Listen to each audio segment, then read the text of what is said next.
जैसे ऑडियंस को एक बार एक समझा सकते हो कि रॉ और आईबी में डिफरेंस क्या है? देखिए, कोई ज़्यादा डिफरेंस नहीं है।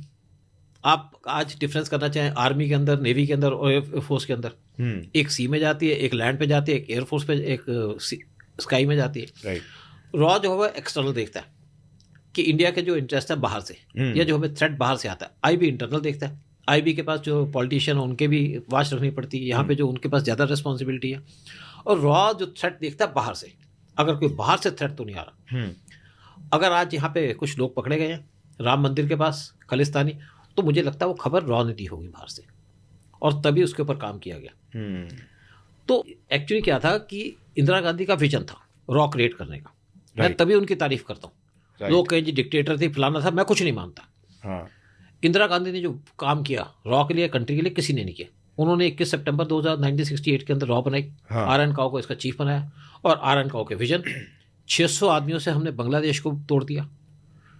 जब आर्मी की चीफ को बुलाया गया यहाँ पे कि भाई हम पाकिस्तान को तोड़ना चाहते हैं, तो जनरल मानिक शाह ने कहा कि हम तो रेडी नहीं है, हमारी जो आर्मी है वो डिफेंसिव पर्पज़ के लिए है, हमें तैयारी करनी होगी। तो मिसेस गांधी ने कहा कितना टाइम? उन्होंने कहा 1 साल। उनका ठीक है, जो सामान खरीदना खरीदो। सामान तो रशिया से आना था। तो तब तैयारी की गई, और रॉ ने सारा प्लान तैयार किया था। और उसके बाद डिस्कस होता था रॉ के चीफ के साथ जनरल मानिक शाह का।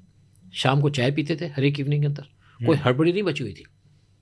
और जो आर्मी को रिक्वायरमेंट थी वो पूछ ली कि आपको क्या चाहिए, कहाँ की इन्फॉर्मेशन चाहिए, वो प्रोवाइड की गई। नेवी से पूछ लिया गया, उन्होंने कहा जी कराची पोर्ट के अंदर सारी फोटोग्राफ्स दे दो, तो वो रॉ ने प्रोवाइड की। और इसी तरीके से सारा काम हुआ।